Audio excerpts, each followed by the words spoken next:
My name is Zach Moore. On June 3rd, 2003, I was pushed to the ground by an unseen force in Grove Hill Cemetery in Hanoverton, Ohio.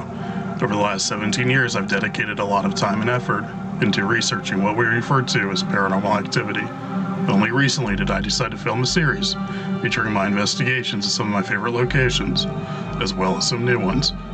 These investigations will be done 100% solo. The following investigation is one of Z's paranormal expeditions.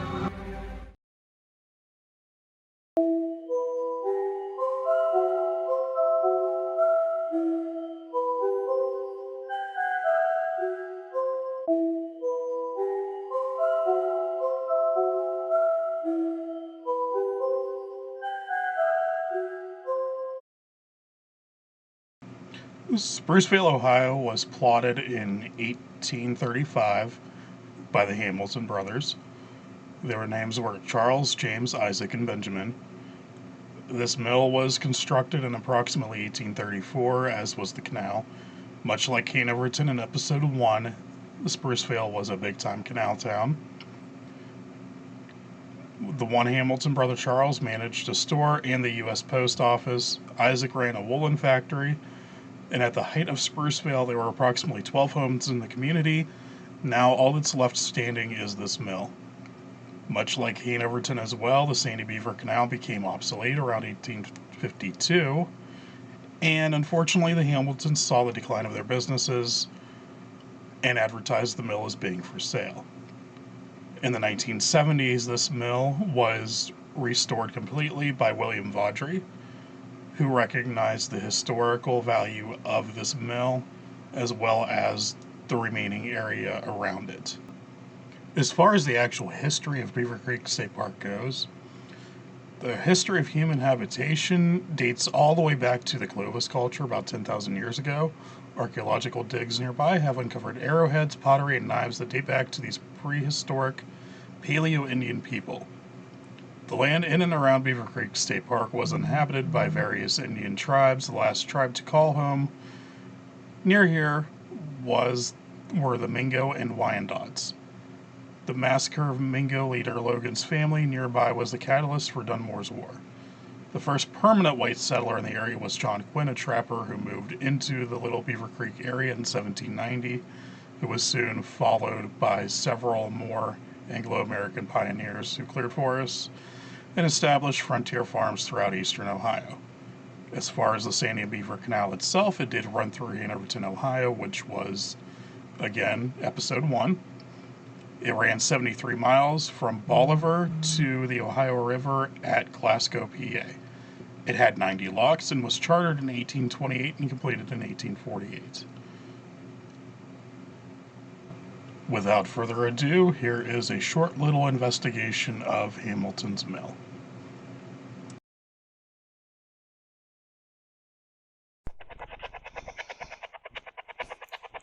Here we go. Starting to do this investigation. I am here at Hamilton's Mill. I'm here at Hamilton's Mill. If anyone is here and would like to speak to me, you can do so in many ways. I have a spirit box running. Have a K2. Have a magic kitty ball. If anyone wants to chit chat, feel free to do so. Speak through the device. Make the K2 light up. Make one of the balls light up.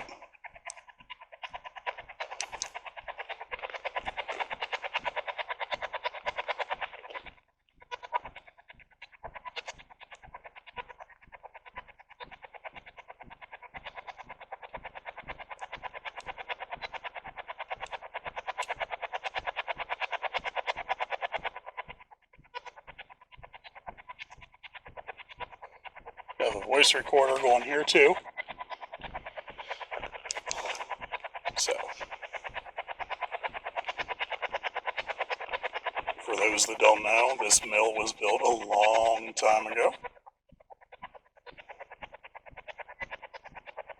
If anyone's here, do you want to speak to me?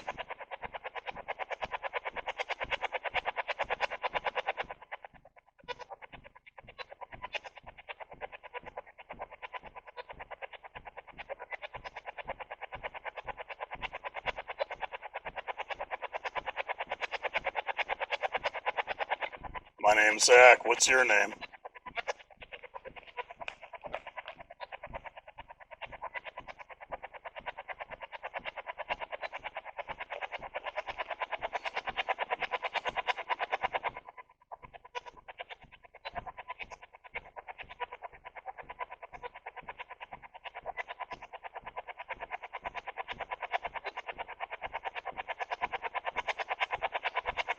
Is Esther Hale here with us right now?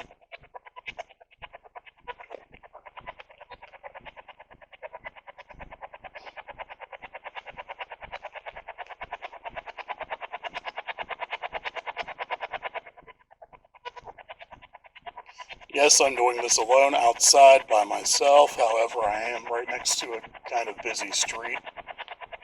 So there is a car coming right now, just marking that for purposes.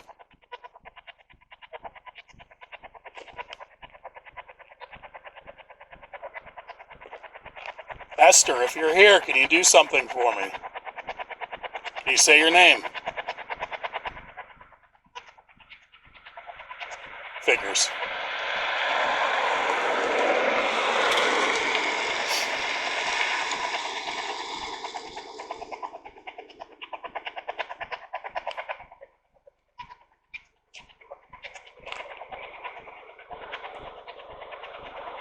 Esther. Do you have something to say?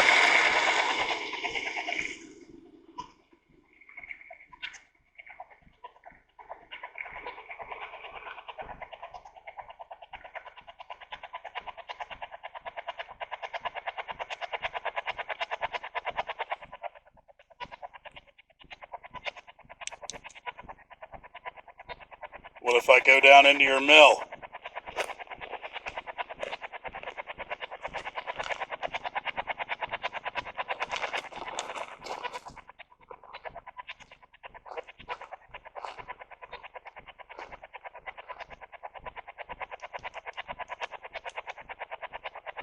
Are you down here?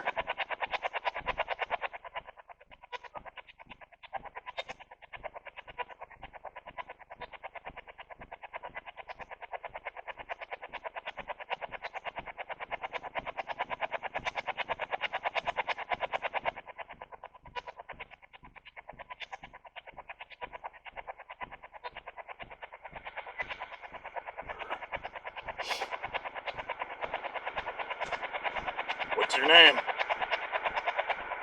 If it's not Esther, what's your name?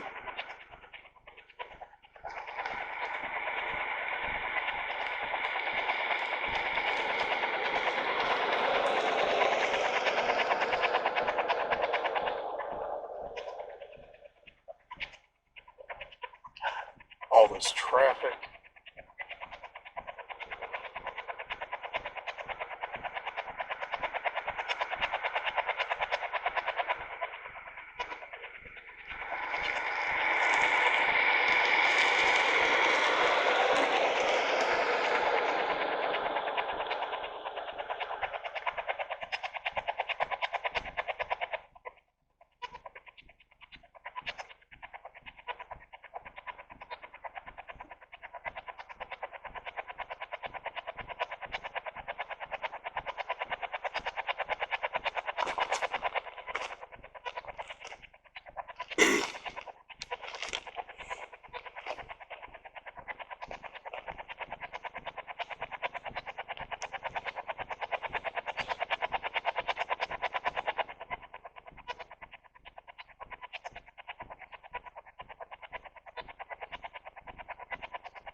Hello? I heard that.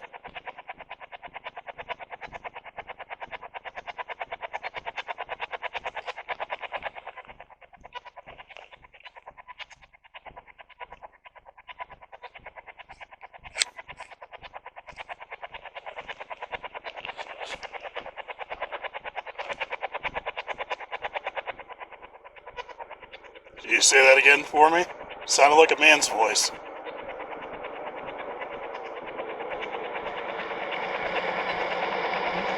car.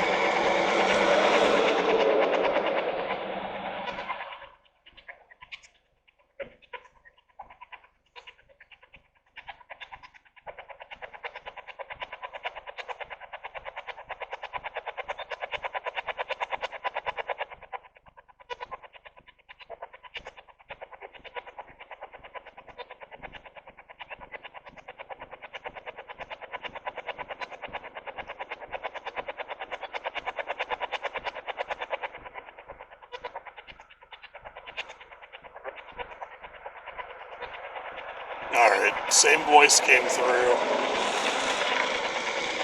Right around the same radio station. I'm starting to think that that was just some, either a song or a news station of some sort.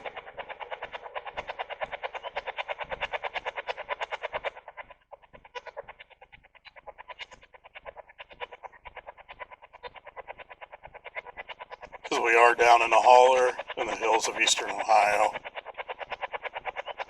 No civilization nearby.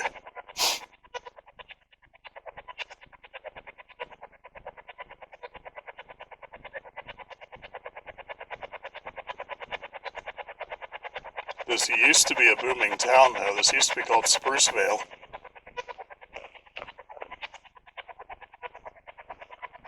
Gretchen and Gills and her father used to come through here. The Lowers, the Hales.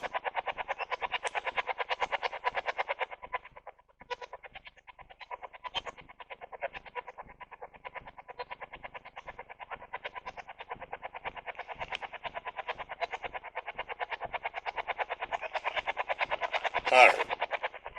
I'm going to turn this off for a little bit. Go straight EVPs.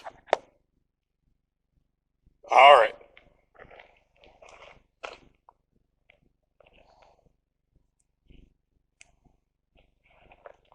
If you're here, can you tell me your name?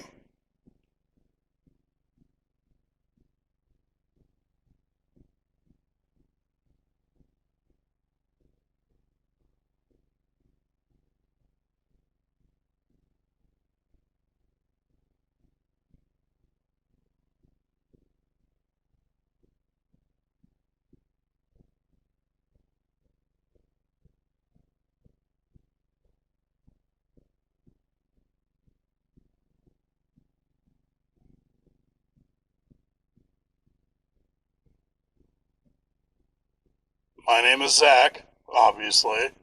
Said it a few times.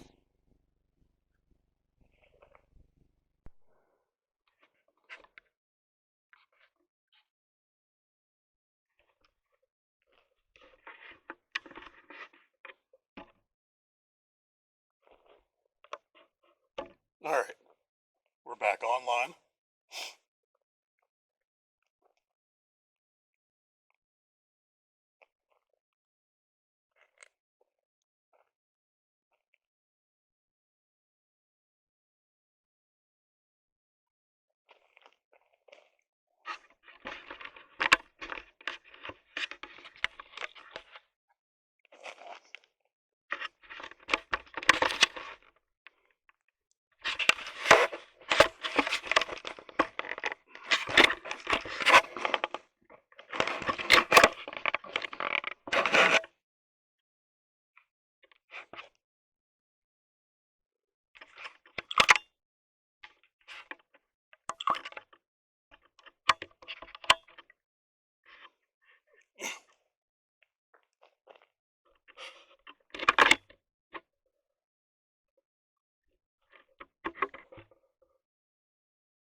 Alright, again, if you're here, let me know.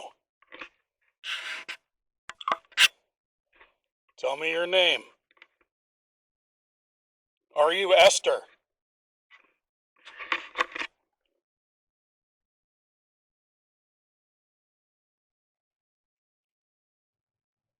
If you're not, who are you?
Alright, I've been filming here for a good 20 minutes now, probably, between battery changes. Not a lot going on. Gonna wrap this spot up and head on off to the next.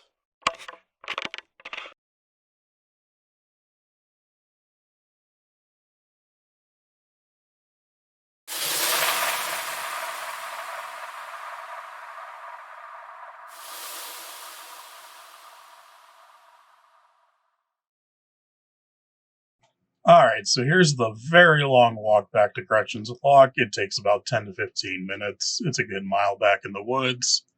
As you can see by the trail, it's very, very heavily traveled. The legend behind this is that canal engineer E.H. Gill was traveling from Europe to the United States, and his wife died on the way and was buried at sea. However, his daughter Gretchen completed the journey with him. At the time the lock above Sprucevale, which is this lock, was being built, Gretchen had contracted malaria and had passed away. A crypt was repaired in the masonry of the lock, and Gretchen was entombed there for a while. Gill resigned during the Panic of 1837 and returned to Europe. Gretchen's casket was actually removed from the crypt in the lock and taken aboard ship to be returned home for burial. Unfortunately, on the trip back home, a storm at sea took the ship and all were lost. E.H. Gill and Gretchen joined his wife and mother in the waters of the Atlantic Ocean. Without further ado, here is a very rainy investigation of the lock.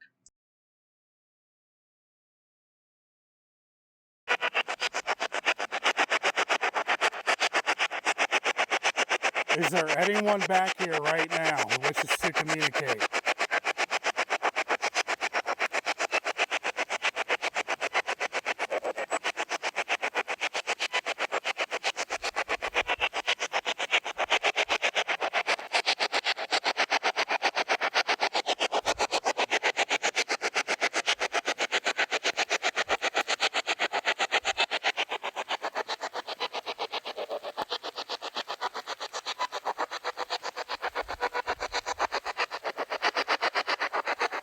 Gretchen Gill, are you here?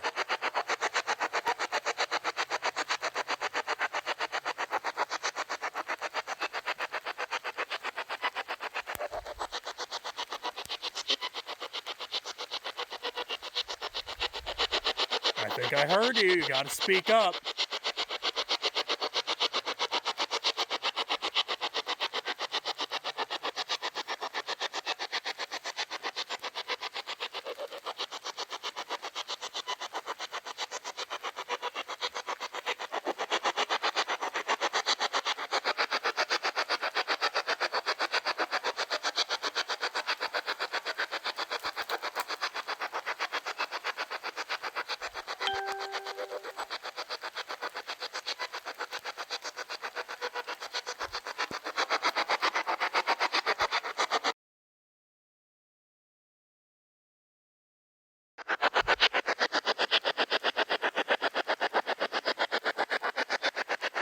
Gills, are you here? Yes or no?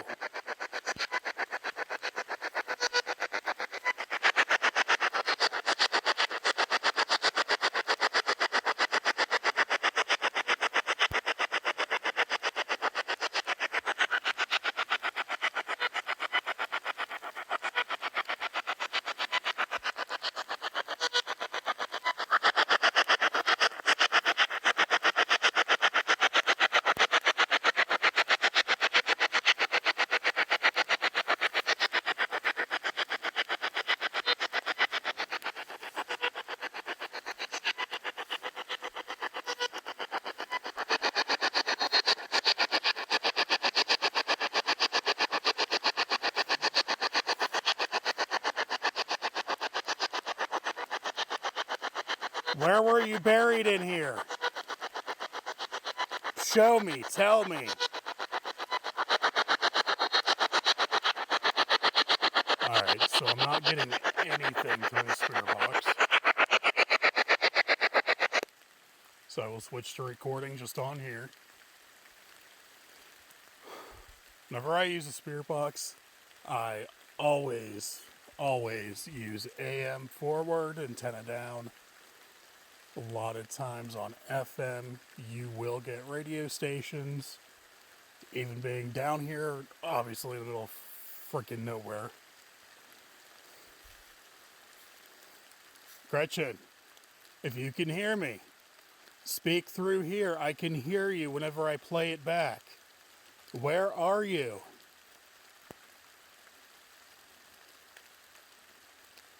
Are you even here?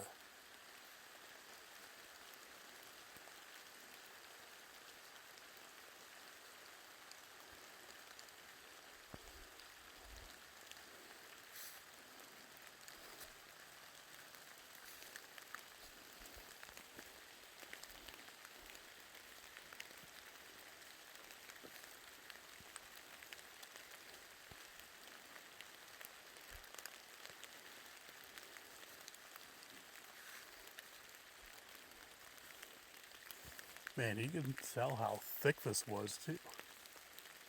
Look at that.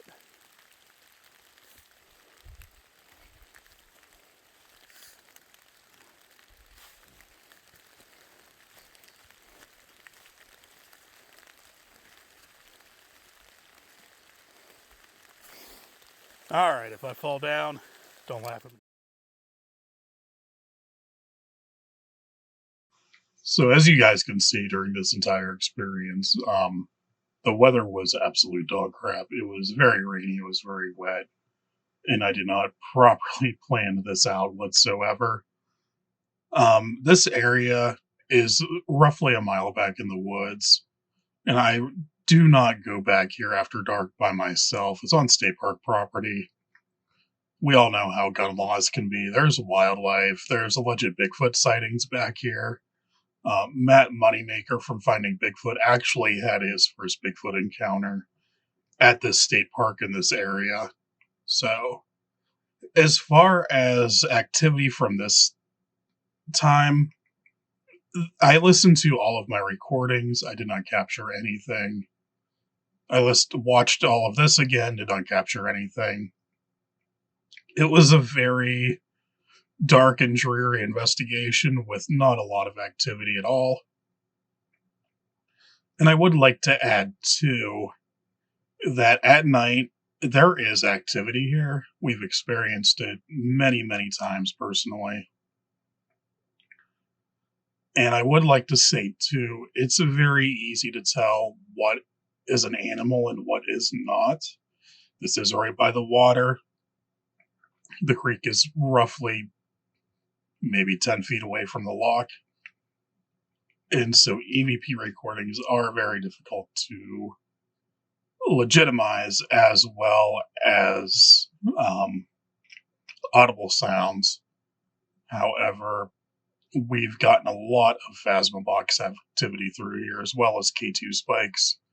There is very, very, very little cell phone service back in this area, too. Pretty much none the whole way back. So, if you get hurt back there, or if you're stranded, you're screwed, and it's not safe.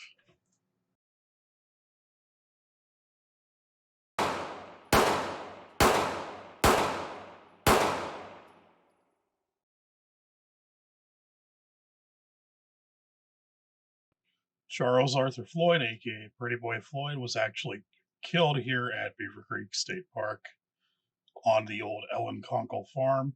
He had been named public enemy number 1 after the death of John Dillinger.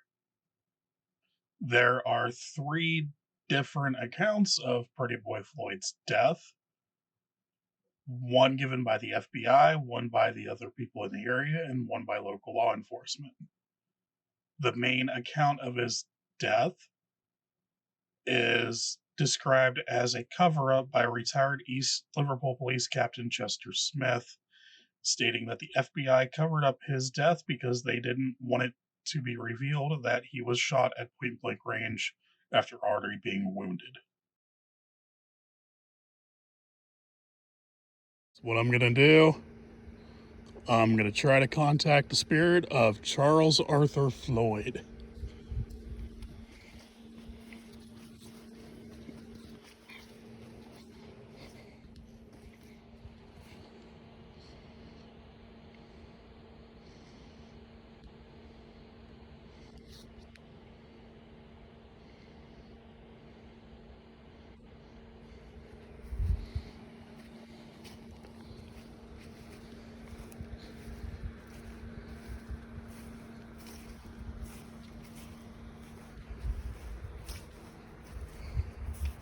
So I'm just going to, pick a spot, back away from the road and all that.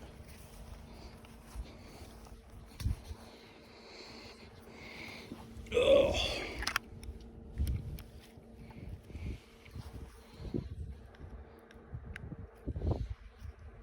S-Box. Scanning FM.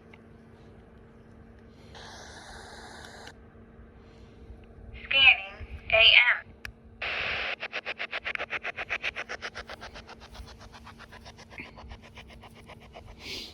Alright, those watching this, always,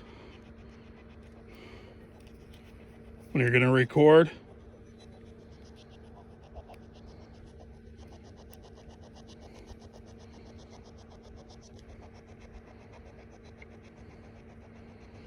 always mark your starting points. Zach, Pretty Boy Floyd site. It is January 2nd, 2021, approximately 7:15 p.m.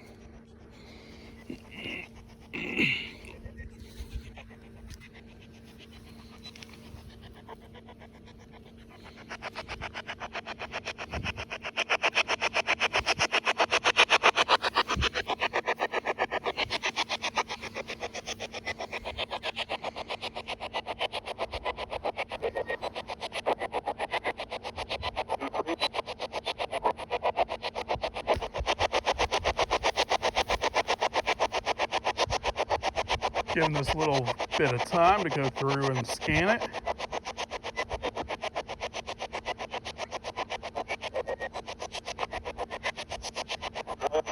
Hello, I heard you.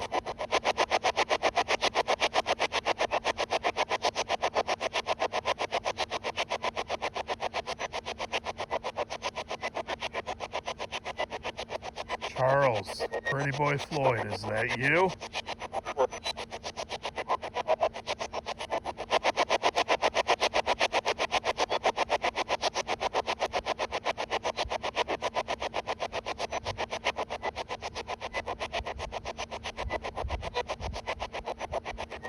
That's not you. Who is it?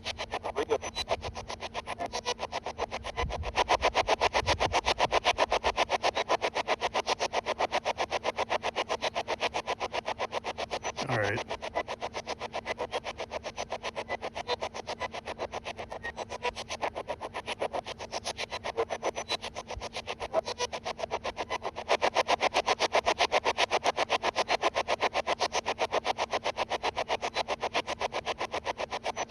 So a lot of me is wondering if this is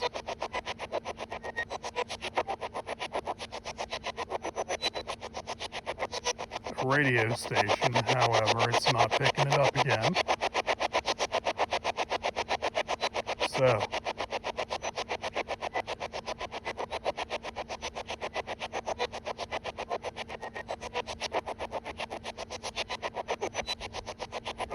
yeah, I heard you. I ain't so stupid, am I?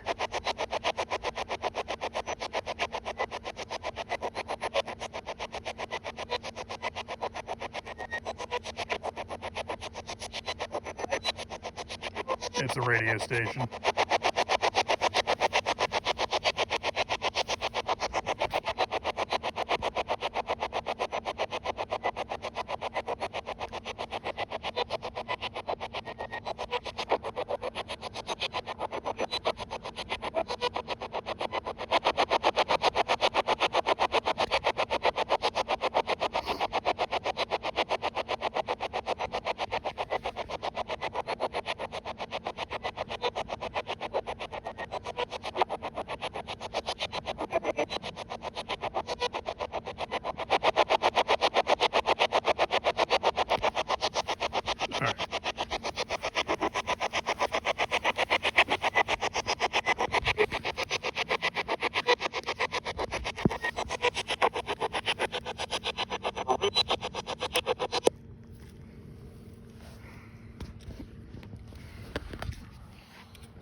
Alright.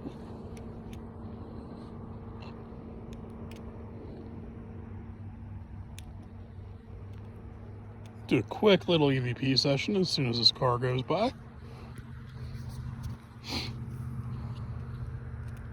Burst session.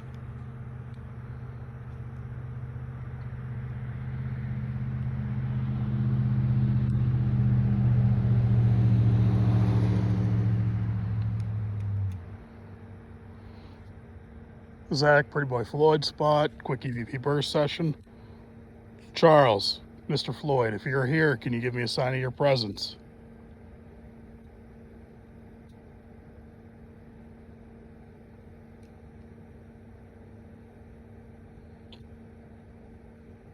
Did you think you would ever get caught?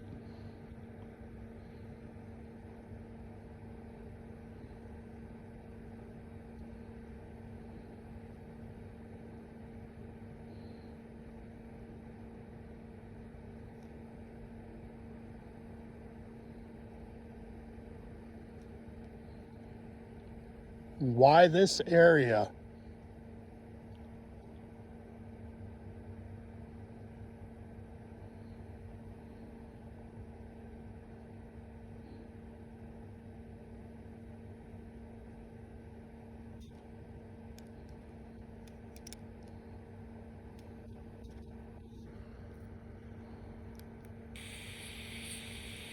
Zach, Pretty Boy Floyd spot, quick EVP burst session. Charles, Mr. Floyd, if you're here, can you give me a sign of your presence?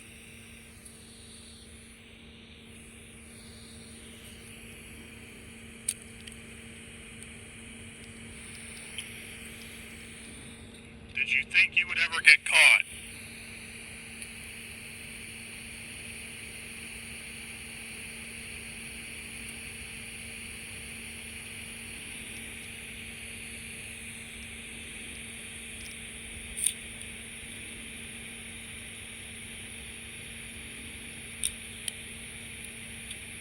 Why this area?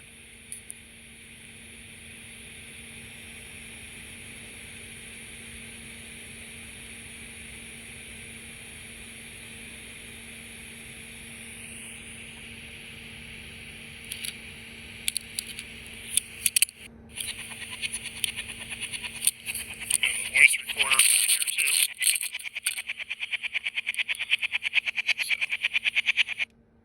too. Alright. So as we saw from the burst, no real no EVPs.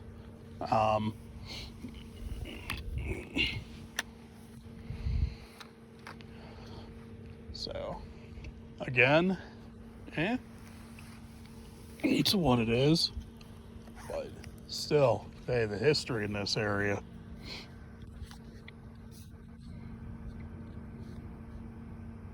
I mean,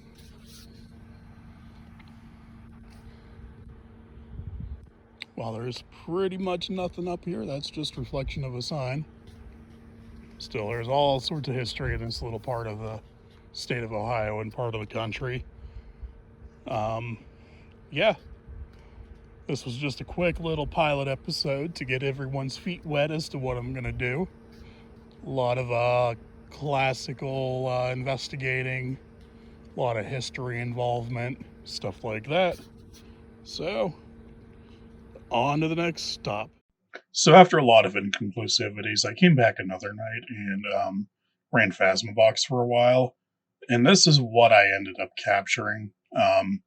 Just one little instance, but at the same time, I thought it was pretty damn cool.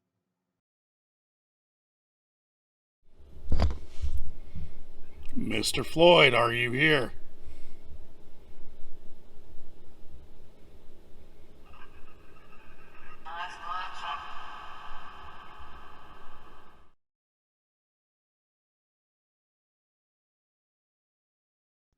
So yes, that is definitely a female's voice that comes through. I believe it to say I'm not talking. This was the site of Ellen Conkle's farm. She was a widow who gave Pretty Boy Floyd his last meal, which contained spare ribs, potatoes, rice pudding, and pumpkin pie, which he termed fit for a king, and he offered her $1 for her trouble. However, he needed a ride to Youngstown to escape the area, and her brother was the one who was going to take him after he had finished working.